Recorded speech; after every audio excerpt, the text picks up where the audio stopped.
Hey, Betty, I gotta tell you, I think that you had the best idea of this entire lockdown. Listening to and breaking down an album every single day has like completely changed the way I listen to music.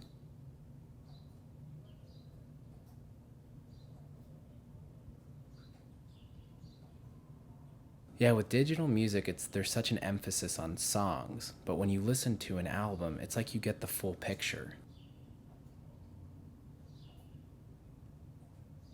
For today's album, I thought you had an excellent choice. Heard It in a Past Life by Maggie Rogers.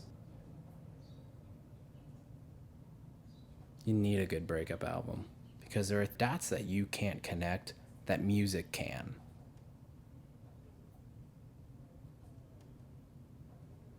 I think when you start to really unpack some of the major themes of the album, you can see why it is a perfect breakup album. Rediscovering identity. Damn, Betty, good word.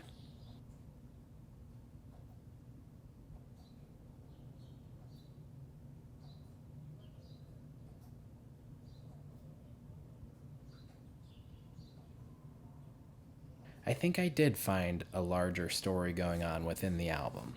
Okay, so, given that the title of the album is Heard It in a Past Life, is it possible that this album is two lives of the same soul?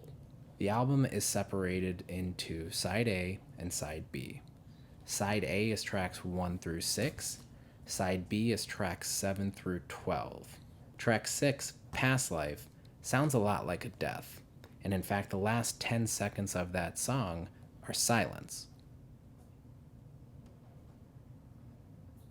The first song of side B, Say It, opens and sounds like a sunrise, a birth.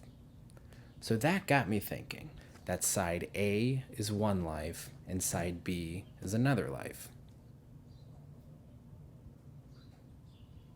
Then you start looking for patterns that repeat itself, and I believe that this album is a chiastic circle. Chiasmus, when used in storytelling, builds to a certain point, turns around, and then goes back in reverse order, mirroring itself and tying the loose ends. Harry Potter was a chiastic circle. Book 1 opens with Harry arriving at Privet Drive. Book 7 opens with Harry leaving Privet Drive. In Book 2, the course of action is driven by Tom Riddle's diary. In Book 6, the action is driven by the Half Blood Prince's textbook. Book 3, Sirius enters. Book 5. Exactly. And it all pivots on 4.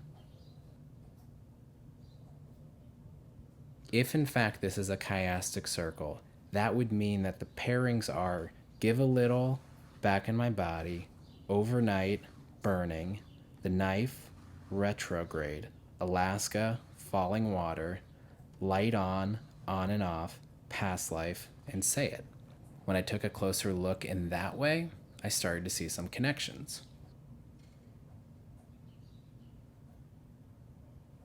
I started to look and see if, in fact, there was some sort of a mirror. And there is. Give a little is full of uncertainty. Maybe we could get to know each other. Give a little, get a little. Maybe we could learn to love each other. Whereas back in my body is full of certainty. This time I know I'm fighting. This time I know I'm back in my body. Overnight references a meltdown. I remember way back, late night throwback, sitting on the front lawn talking when I lost it, and oh, I lost it. Burning makes a similar reference and even flips the day and night duality. I was reckless, once was breathless, running from that day I snapped. The knife opens with, the knife of insight tore its way in me, a brash collision without sympathy. Retrograde. You said fuck, let's leave the blame, but heartache always feels the same, and I know we've both been here before. Light on and off, it's right there in the titles. And then as we talked about before, past life is a death, and say it is a birth.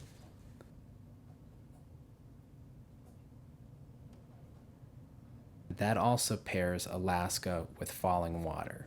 And I think that makes sense because each of those feel like the heart of each side of the album. Alaska is all about movement. And I walked off you, and I walked off an old me. You can put all the distance between you and another person or another thing all you want, but that doesn't mean that you've put it in your past. Falling Water is all about standing still and feeling what you're feeling. And it's getting harder, and it was coming down on me when I was standing in the creek.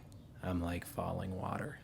It is not an easy thing to do, but it is what you need to do if you want to move on with your life.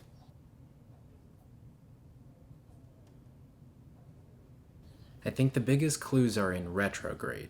The definition of retrograde is directed or moving backward. Within the song, there's a very important line. Standing, staring straight ahead, listening when Stevie says, "Come out of the darkness." That is a reference to a Stevie Nicks song, Belladonna. And the lady's feeling like the moon that she loved, and you say I never thought it could. Belladonna, come in out of the darkness.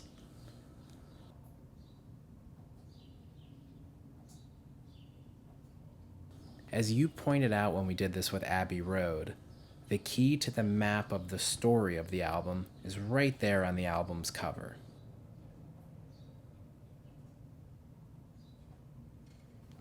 Here we have Maggie creating an even 50-50 split, which could be an allusion to the duality you mentioned. But the key is here, a full moon.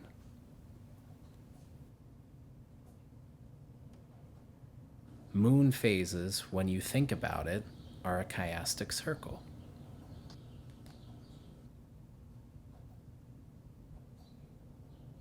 Exactly. The original chiastic circle.